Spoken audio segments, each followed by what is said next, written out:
I am super excited for today's episode because we are going to examine AI's ability to perform your tasks and particularly what it's capable of doing, but maybe more importantly, what it's still not capable of doing. The two stories that I want to talk about. The first is that an AI avatar live stream officially outsold human live streamers in a test, beating them in speed and stamina and just straight up sales. And then we have a test that was run by Anthropic, an experiment that they called Project Venn, in which a version of Claude ran a little bit of a vending machine, apparently in the Anthropic office. Most interestingly, it did this poorly and it failed at operating this vending machine effectively. So what can we take away from this?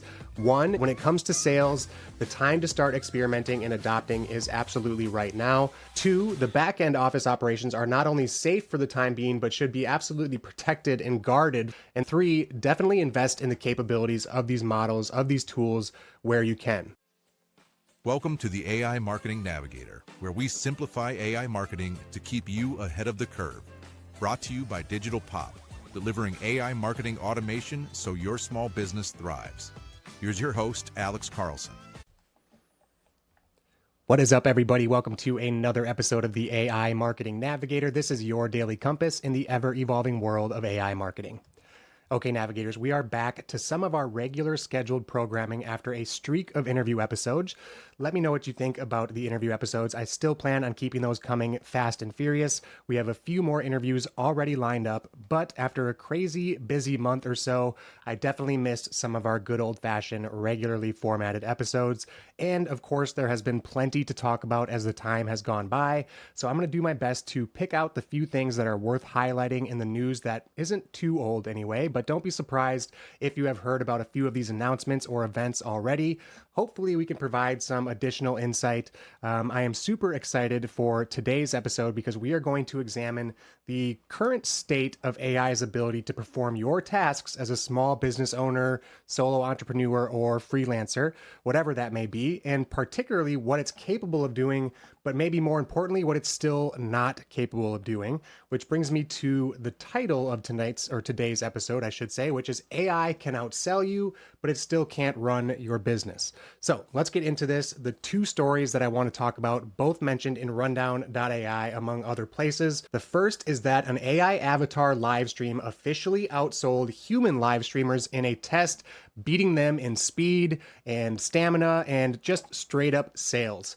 And then on the other side of the spectrum, we have a test that was run by Anthropic, an experiment that they called Project Venn, in which a version of Claude 3.7, which they nicknamed Claudius, ran a little bit of a vending machine for about a month, apparently in the Anthropic office. Most interestingly, it did this poorly and it failed at operating this vending machine effectively and at a profit. And this kind of highlights the current gap between AI's ability to sell on the front end of a business, but its inability to operate on the back end of a business. So operators, you still have a bit of a moat when it comes to the actual strategic operation of your businesses, which I think will be good news for many of you out there. Of course, it's only likely going to be a matter of time before that moat shrinks or all but disappears as well. So let's get into the details about both of these stories. First, the AI avatar that is outselling humans. This was an experiment that was run by Luoyang Hao, apologies as always for any mispronunciation, in which they created a digital twin using the Baidu Ernie and Zhiying avatar technology. We don't cover a ton of Chinese tech on this show. I believe we have mentioned Baidu and maybe even Ernie at some point across the episodes, but the point is that high quality AI avatars are definitely reaching the level of outperforming humans, and celebrity humans at that. This particular streamer had quite a following, and during this experiment, over 133 products were promoted, and almost 100,000 real-time characters were generated for the copy that was necessary. And within 26 minutes, the AI avatar stream surpassed the human stream, reaching 13 million viewers. Not only that, but despite having a similar mix of products, the AI avatar stream hit 7.65 million US dollars, again beating the human performance. And it is this type of performance, among the other advantages, that are driving the rising adoption of AI avatars across a variety of industries, but particularly live stream selling. For instance, Baidu says that over 100,000 digital humans have been operating now across multiple sectors. Not only that, in live stream labor, they're cutting costs by up to 80% and boosting conversions by 62% on average. Check out all the links in the show notes for these statistics and these details. Of course, there are other benefits of using high quality avatars. The fact that they never tire, they can run your live stream sales channel 24/7, and they simply outstrip humans when it comes to stamina. This isn't a new concept to anybody who's listening to this show. Of course, we talk all the time about how your avatar partners, your agents, your employees are going to be able to work incredible levels of productivity, or at least perform incredible levels of productivity compared to a standard human performer. Also, this experiment's proved once again that when it comes to avatars or clones, voice or video or otherwise, the amount of data that you can provide to it directly affects the quality. The AI avatar of Luo was nearly perfectly cloned, according to the reports, when it comes to things like gestures and jokes and dialect. And it was actually trained on 5 years worth of footage. So not surprising there that they were able to get a really, really good result. And apparently these types of results are not limited to just the Baidu technology. There was another avatar created by a chat rhino tool of a JD.com founder named Richard Liu, drawing 20 million and nearly as much in sales, driving even further cost savings of 90% over the 80% of the Baidu version. Now, with all that said, how about the actual operation of a business as a whole? Which brings us to the reports on the experiment that was run by Anthropic along with Andon Labs, in which, again, they let a version of Claude 3.7 Sonnet, which they named Claudius, operate a mini fridge vending shop inside the San Francisco office for over a month. And the system was prompted with staying profitable, managing inventory, emailing wholesalers, and interacting with the staff through Slack using an email integration. So, ever the AI optimist, let's focus on what went right first for this experiment.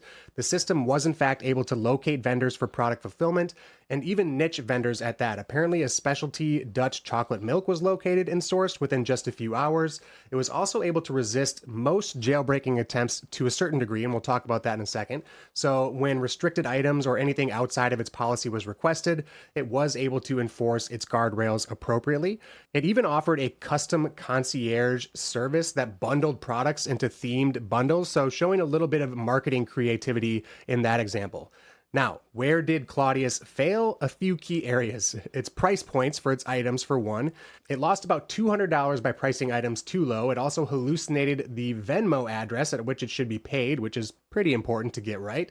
And it even granted some unlimited discount codes. So pretty bad business practices and some financial illiteracy from the model being demonstrated there. It took some non-serious requests way too seriously as well. Someone apparently requested tungsten cubes, so Claudius went ahead and stocked 40 of them. And it created fake emails, or at least a fake email identity by the name of Sarah. And it even insisted that it would deliver snacks in person in a fancy little blazer and tie and getup. And of course, until the robotics that we've seen are widely adopted, which is, again, only a matter of time, that's not going to be possible for Claudius. So what can we learn and what can we take away from this? One is that a large context window doesn't necessarily mean everything. In this case, Claude was using a 1 million token window, but it still had some pretty clear memory issues and memory misalignment over the course of the weeks of the experiment, which is likely what led to the hallucinations and strange delusions that it might have been having. Also, being a large language model, we know that it is a model that operates specifically with texts, and it has no real-world models when it comes to business operation or cost theory or inventory and stock management, things like that. So despite being able to maintain the majority of its guardrails, it was still susceptible to human manipulation. And if humans can manipulate something in a business, they're going to manipulate. So now let's look at this from a strategic perspective for our own businesses, for our own operations, our freelance operations, or maybe our client businesses. One is that when it comes to sales, the time to start experimenting and adopting is absolutely right now. It was probably a year ago, to be honest, but if you're still not on board quite with virtual sales or avatar sales, or at least bringing AI into your sales processes, do it now before it's too late. Two, the back-end office operations are not only safe for the time being, but should be absolutely protected and guarded from AI operation and AI influence.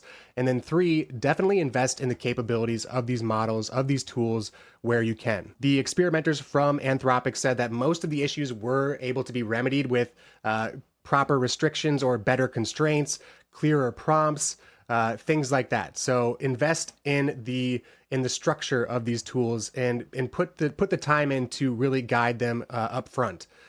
So we have officially crossed a Rubicon, as it were, when it comes to clone, labor, face, and voice, which of course is huge in a sales context. But even the exact same models that may be powering these clones, these avatars, are still far from being able to operate businesses at a higher level. So push forward when it comes to the consumer-facing persuasion, sales, support, whatever it might be, but rein it in when it comes to those in-depth business operations. For now, humans still hold the power, but if you're a salesperson, it's time to start pivoting for sure. Pivoting away from being the customer-facing presence towards maybe more of a manager of avatar salespeople or avatar teams.